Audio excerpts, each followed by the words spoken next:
Parameena Tasmai Shri Gurave Namaha.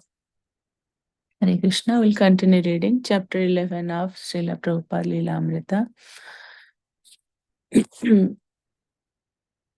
Bhaktivedanta Swami printed a flyer announcing on the occasion of Janmashtami ceremony at the Samadhi ground of Srila Rupa and Jiva Goswami, Sri Sri Radha Damodar Temple, Seva Kunj, Vrindavan, Gaudiya Kirtan performances in the presence of His Excellency Sri Vishwanath Das, Governor of Uttar Pradesh, and the Chief Guest Sri G.D. Shomani of Bombay, Trustee of Sri Ranganathji Temple, Vrindavan, dated at Vrindavan, Sunday, the 31st August, 1964 at 7:30 to 8:30 p.m.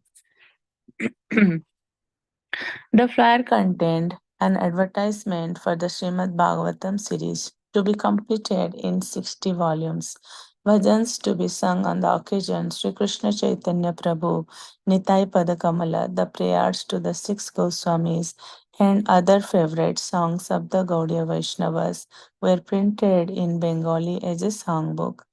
The program was successful.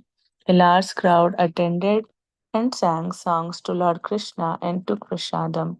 Bhaktivedanta Swami lectured on a verse from Srimad Bhagavatam, describing the age of Kali as an ocean of faults that had but one saving quality, the chanting of Hare Krishna.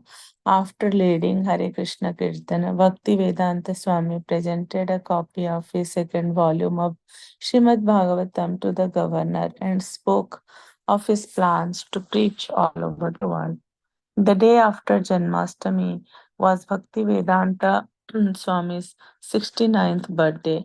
A few days later, Vishwanath Das requested Swami Maharaj to visit him at his mansion in Lucknow. It was a special occasion, and the governor had invited several sadhus and planned a kirtan program. He had invited a professional musical group who toured India performing kirtanas and giving recitals.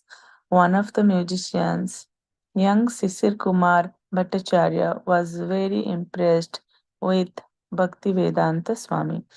Sisir Bhattacharya, we were invited to perform kirtan in the governor's house in Lucknow.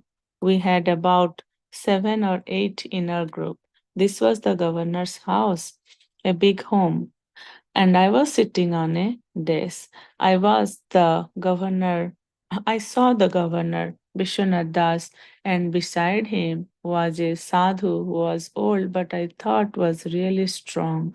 When I saw the governor sitting there, I came down from the desk and bowed down. Then I asked which subject he wanted to listen to. He said, "Let's have something about Chaitanya Mahaprabhu." Then I said, "I'm very glad you selected this. About 1/2 hour we spent on Mahaprabhu's Kirtan, and then we had our dinner in the big banquet hall on all silver plates with the governor's symbols on each of them. We sat together and I was sitting side by side with the same sadhu, and he introduced himself as Bhakti Vedanta Swami. We discussed, and then the Swami presented me with a book, Srimad Bhagavatam. Bhakti Vedanta Swami said, I am interested to propagate Krishna Nama and Chaitanya Mahaprabhu in the Western countries. I am trying to get some way to find some ticket. If I get, I will go and I will propagate Mahaprabhu's teachings. And he uttered this verse from Mahaprabhu. Prithivite achete nagaradi grama sarvatra prachar haiva maranama. But I did not think he would actually be able to do it because he was very simple and poor.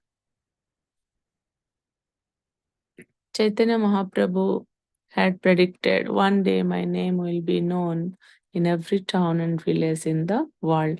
With the manuscript for volume 3 complete and with the money to print it, Bhakti Vedanta Swami once again entered the printing world, purchasing paper, correcting proofs, and keeping the printer on schedule so that the book would be finished by January 1965. Thus, by his persistence, Hugh had almost no money of his own, managed to publish his third large hardbound volume within a little more than 2 years.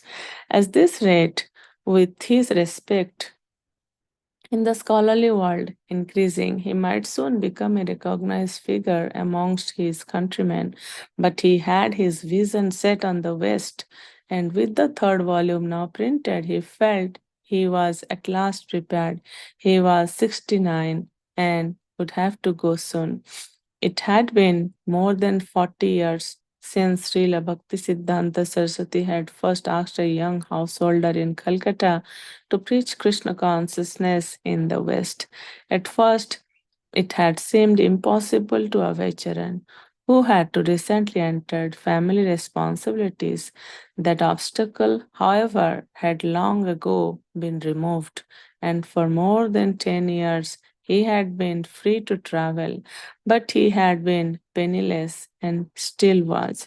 And he had wanted first to publish some volumes of Srimad Bhagavatam to take with him. It had seemed necessary if he were to do something solid.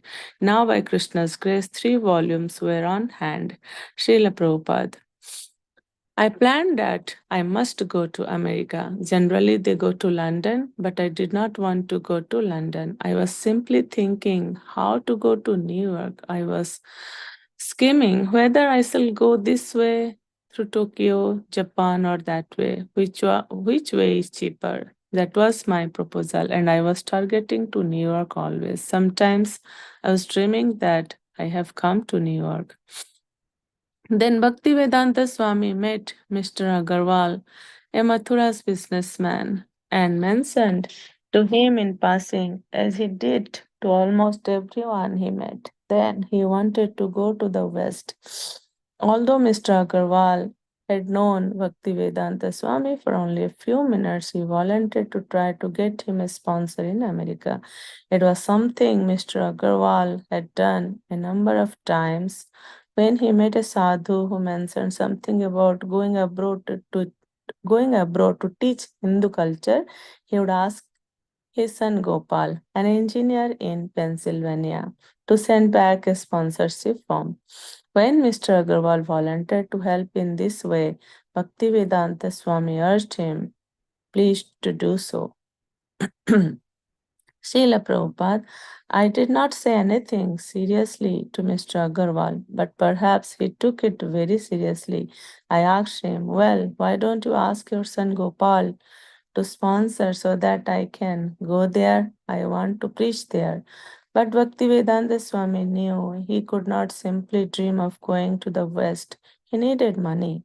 In March 1965, he made another visit to Bombay, attempting to sell his books.